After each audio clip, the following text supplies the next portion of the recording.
Welcome back to Langmitra.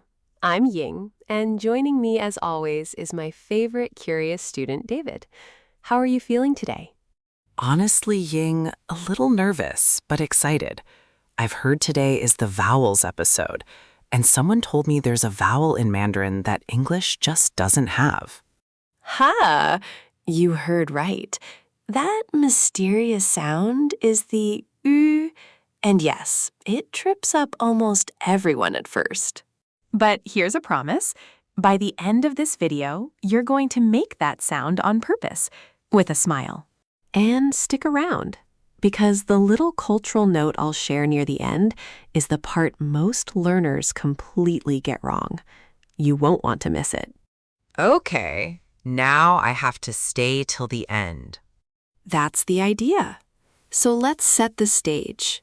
In our last lesson, we worked on the initials, those consonant sounds at the start of a syllable, like b, p, m, and the trickier ones like j and ch. Do you remember what an initial is? Yeah, the initial is the beginning part of the syllable, like the first brushstroke of the sound. Beautifully said. And today, we complete the picture with the finals, the vowel part that comes after the initial. Initials plus finals, together, build every single syllable in Mandarin. So this is the other half of your Pinyin toolkit. So once I have both, I can read basically anything. Once you have both, plus tones, yes, you can sound out the whole language. That's why this matters so much. Quick note before we dive in. If you're new here and want a steady stream of these lessons, subscribe to Langmitra. We ship one a week. Subscribed already, actually. Last week's Tones episode sold me. Love that. All right, let's get into the core. Today has 3 parts: the 6 simple vowel finals, the special U, and then the compound finals with their nasal endings. Let's start simple. There are 6 basic vowel finals, and I want you to think of them as 6 distinct mouth shapes. Ready? Ready. Hit me. The first one is ah. Open your mouth wide, relaxed, like the doctor is checking your throat. Ah, like the ah in father. Now you try. Ah. Perfect on the first try. Nice and open. The second is O.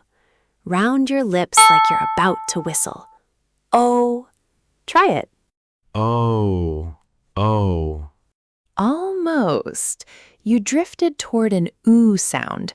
Keep the lips rounded, but the sound more like ah. Listen. O. Again. Oh. Much better, David. That second one was rounder and cleaner. See, getting the lip shape right matters, because in Mandarin, a sloppy vowel can turn one word into a completely different word. The mouth shape is doing real work. Got it. So the lips are like a tool, not just decoration. Exactly.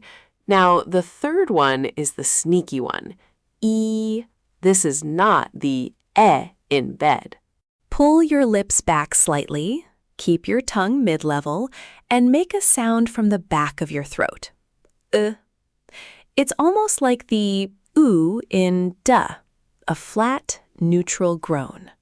Eh? You went a bit toward like in bed. Drop the jaw, relax it, and make it duller. Like an unimpressed ugh. Oh, E. Like I just heard bad news. Yes, that's it exactly. The bored, flat You nailed the feeling of it. That's a genuinely hard vowel for English speakers, and you got it in 2 tries. That mental image of hearing bad news really helped. Use whatever image works.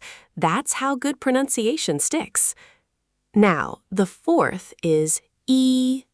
Smile. stretch your lips wide, like the E in C. E. Try it. I. Perfect pronunciation, bright and clear. The fifth is U. Round and push your lips forward, like the U in food. U. Ooh. U. Lovely. You're 4 for 5 with the easy ones. And now, the legend, the sixth final. U. Oh no, here it comes. I've been dreading this. Don't dread it. I'll give you the magic trick. Here's how you make U. First, say E, the smiling E. Do it now. A. Keep your tongue exactly where it is for that E. And now, without moving your tongue, round your lips like you're saying ooh. Tongue stays in E position. Lips go to ooh. That combination is U. Okay, and round the lips. E, oo, oo. Is that it? Wait, really? That was close. Try it once more, and this time freeze your tongue. The most common mistake is letting the tongue slide back. Tongue forward, lips rounded. E. Lips round, tongue still. Ooh. Ooh. That's it. That is a real ew, David. Honestly, that's better than a lot of people manage after a week. How does it feel? It feels so weird, like my mouth is doing two jobs at once. That's the perfect description. 2 jobs at once. Tongue says E, lips say oo. And here's why this sound matters so much. There are common words that depend on it. For example, lu means green, and nu means woman. If you say lu instead of lu, you've changed the word entirely. So that little dotted vowel carries real meaning. Wow. So, nu for woman. I'd really want to get that right. You really would. And a small spelling tip you'll love, after the initials J, Q, and X, the 2 dots on the U disappear in writing. It's just written as U, but you still pronounce it U. So ju, chu, shu are all secretly U sounds. Wait, so the dots vanish, but the sound stays. That feels like a trap. It's a friendly trap. And here's the logic. J, Q, X can never be followed by a plain U sound. So there's no confusion. The dots become unnecessary. Once you know the rule, it's actually helping you. Ah, right. So if I see shu, I just know in my heart it's u. Exactly. You just know in your heart. I love that. Okay, before we move on, let's reinforce. I'm going to say each simple final, and you repeat it back with the mouth shape. Ready? Ah, A, O. E. E. The bad news one. Ha, yes. Or, I. you. Oo. And the champion, U. U. Tongue forward, lips round. 6 for 6. Compare that to 2 minutes ago when you weren't sure you could make U at all. That's real progress, David. That actually feels amazing. Can we try putting them into something real? Let's do a mini role play. Imagine you're at a market stall in a Chinese city, and you want to point at some vegetables and say the color green. Lu. The vendor is waiting. Go ahead. Ask for the green one. Say Lu.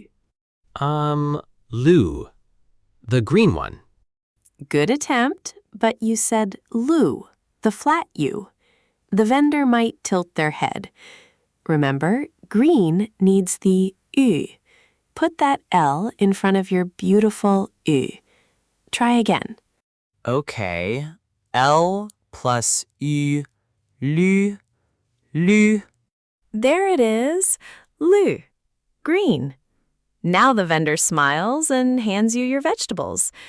See how the final completely carried the meaning? That's the power of getting it right. That's so cool. The whole word lived or died on that one vowel. Precisely. And if this is helping you, a quick thumbs up sends it to more learners. Now, ready for part 2 of the finals? Bring on the compound ones. So here's the big idea, and I'll use an English analogy you already know. In English, when you say the word I, you don't say two separate sounds. You glide smoothly from an ah to an e, ah-e, all in one breath. That gliding is exactly what compound finals are. Oh, so compound finals are just two vowels holding hands and sliding together? That is the perfect aha way to put it. Two vowels holding hands. Let's take I-E. It's your ah gliding into your e. I, just like the English word I. Try it. I, like I. Perfect. Now, A, that's E gliding to E, like the A in say. A. Like hey. Exactly like hey. And ow, A gliding to O, like ow in cow. Ow. Ow. Ow, like I stubbed my toe. Ha! Yes, the stubbed toe sound. And O.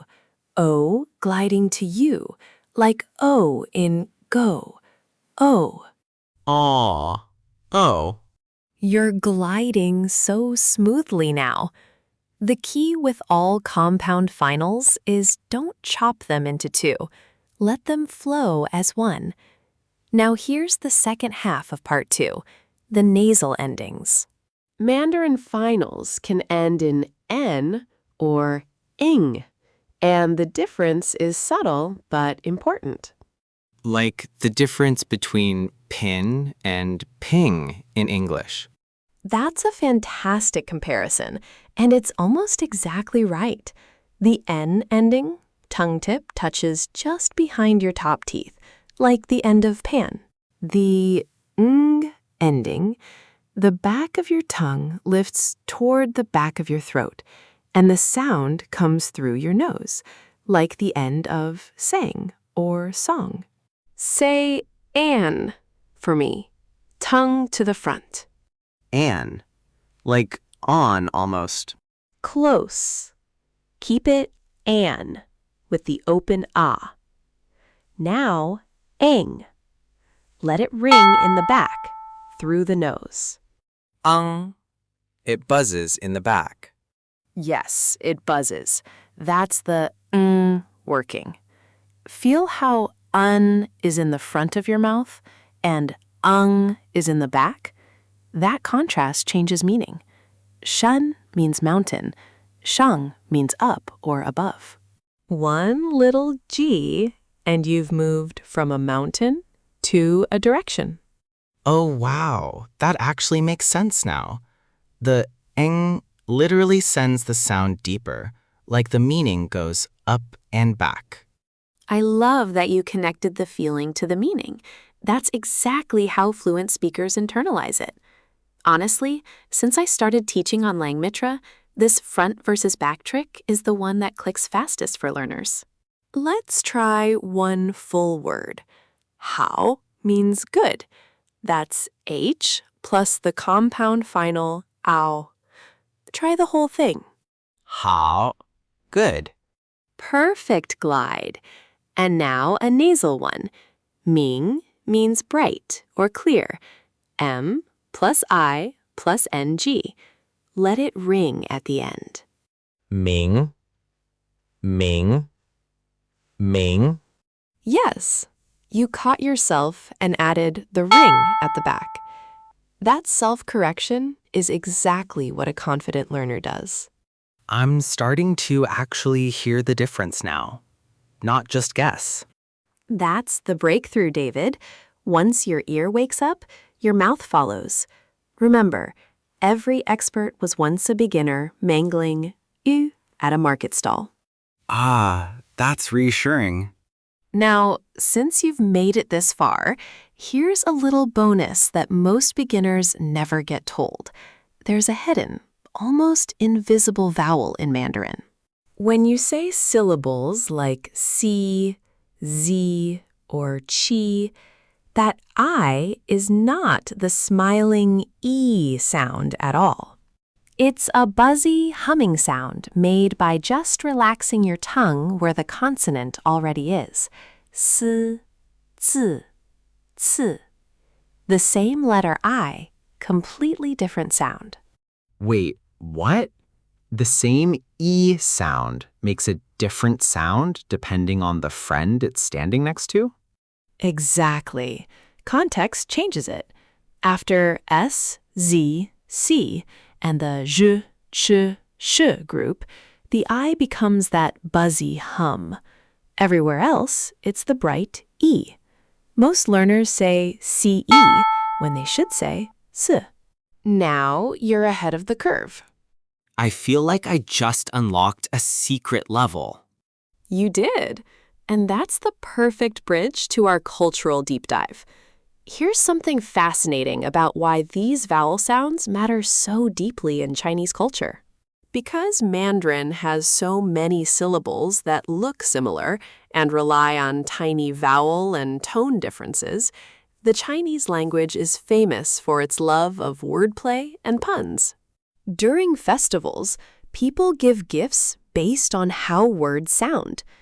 For example, the word for fish, yu, sounds like the word for surplus or abundance. So eating fish at New Year symbolizes having plenty in the year ahead. Oh, that's beautiful. The sound itself carries good luck. It does. The vowel you pronounce can literally invite fortune.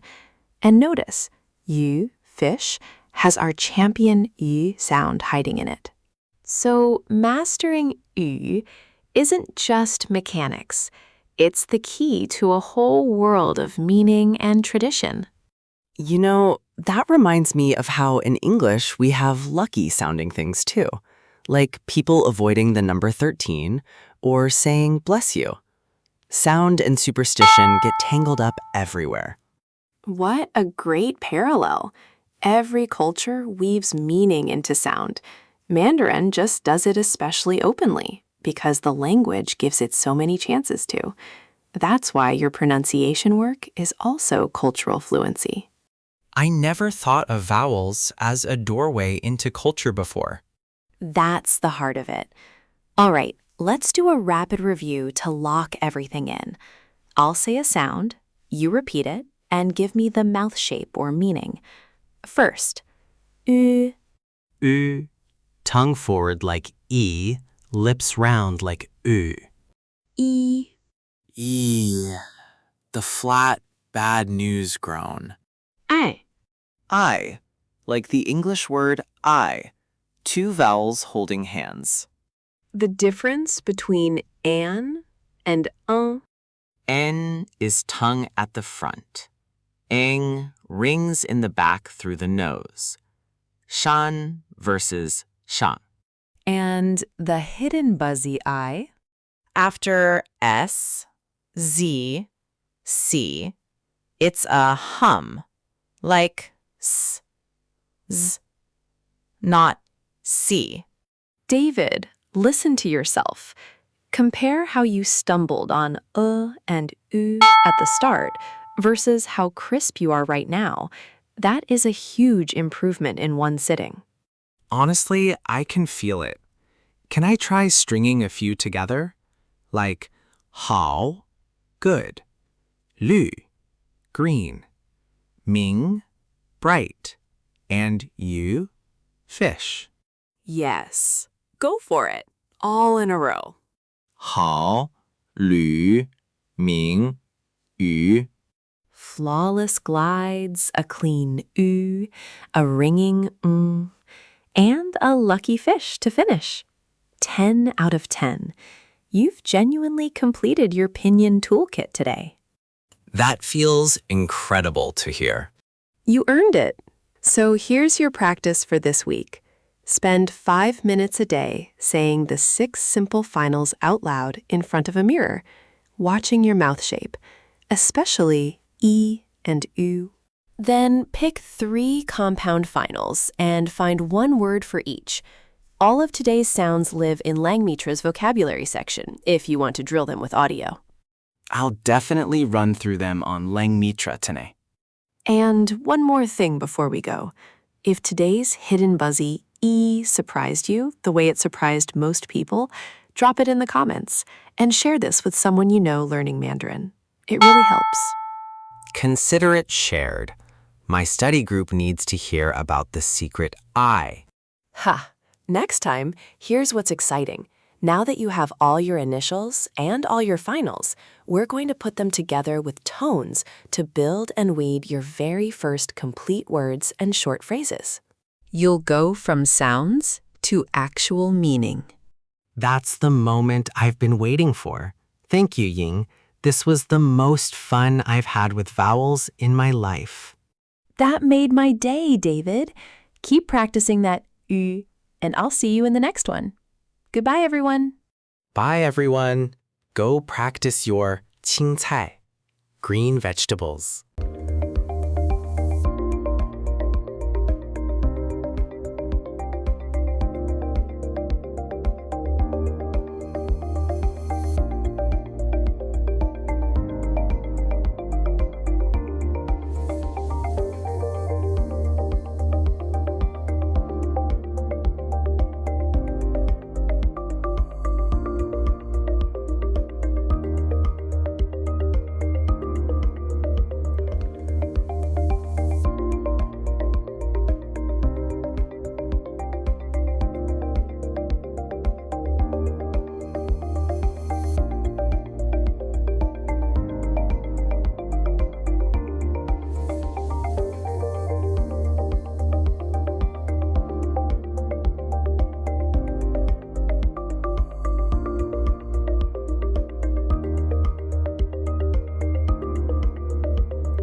One language sets you in a corridor for life.